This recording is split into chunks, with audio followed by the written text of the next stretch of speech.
when it comes to cameras, I'm not a complete and utter Luddite. I have a couple really nice digitals, 3 GoPros.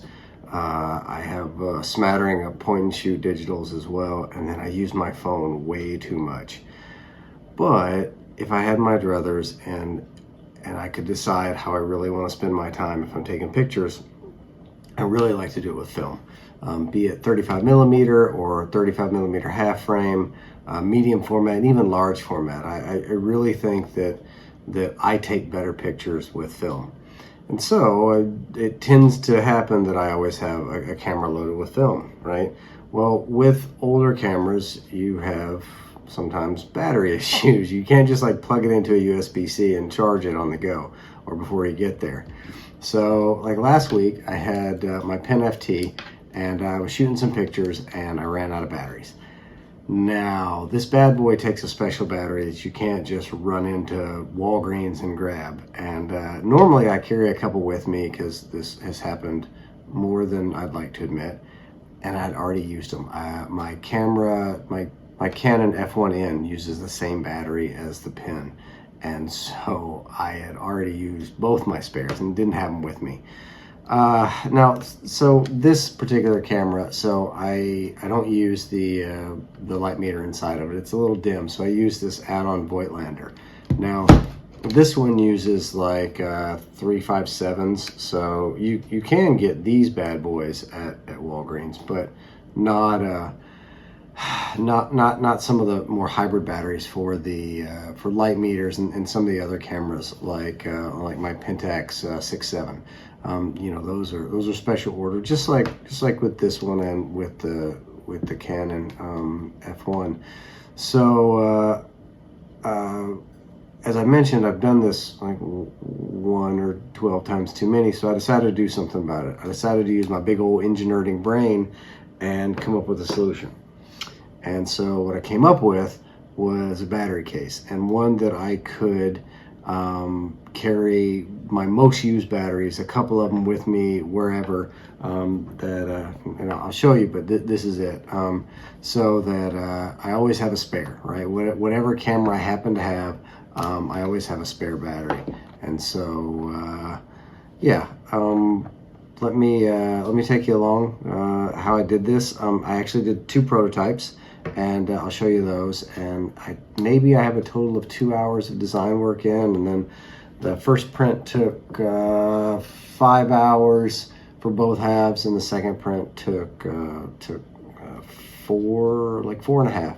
But anyway, let me show you my process, design and print, and then I'll go through the details of the case itself, and I'll show you both iterations. Well, here's the first prototype I came up with, and I printed it on a Markforged Onyx printer, and I think it turned out okay. I mean, you know, there's nothing wrong with it. All the batteries fit the very first time, so no issue. But I mean, I did like a 2x3 by 3/4 inch block, and what I found was that, and there's a lot of extra space there, and I don't always have a lot of extra space in my bag.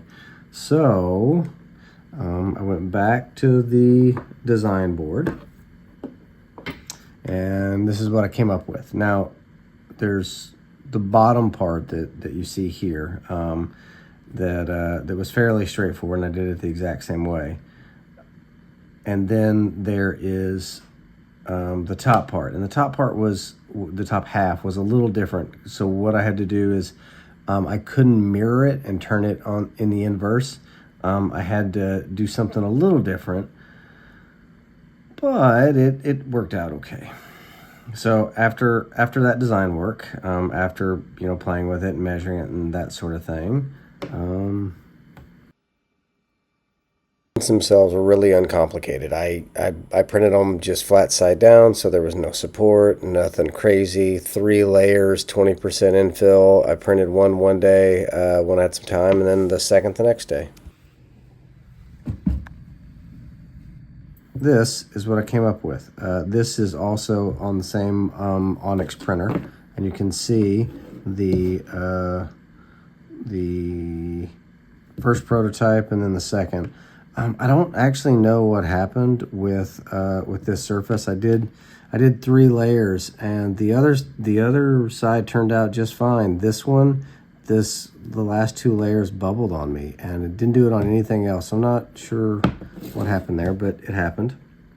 Anyway, so there we go.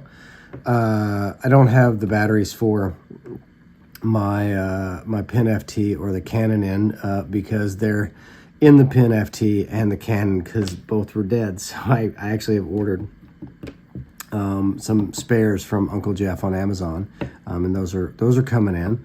But the other batteries fit just fine. It's a much smaller package. It's like 1.8 by 2, I believe, or by 2 1/4. Anyway, I'll put the measurements down in the link below. I will also put the Thingiverse file for this, so that if you also shoot old analog cameras, maybe this will help you out. Now I did with mine. I did put my name in it, and the file on Thingiverse, there's no name, so you're not gonna have to tote my name around for a while. But another thing I did compared to this one is I put this cut in because in putting the rubber band on, you know, it just kind of was there, and I didn't like that. So just for want of it to be clean and put together well, I went ahead and I put this trench in, and yeah, I think it worked out really well. I'm super happy with how it turned out, and the functionality of it, and the fact that I will always have a spare battery when I go out adventuring, or even, you know, just down to the beach or the neighborhood arboretum, or I'm out with my wife and kids. So there we go. Thanks for watching. Super appreciate it. Really. Hopefully this helps somebody else out, and hopefully somebody else finds value in printing their own battery case for their cameras.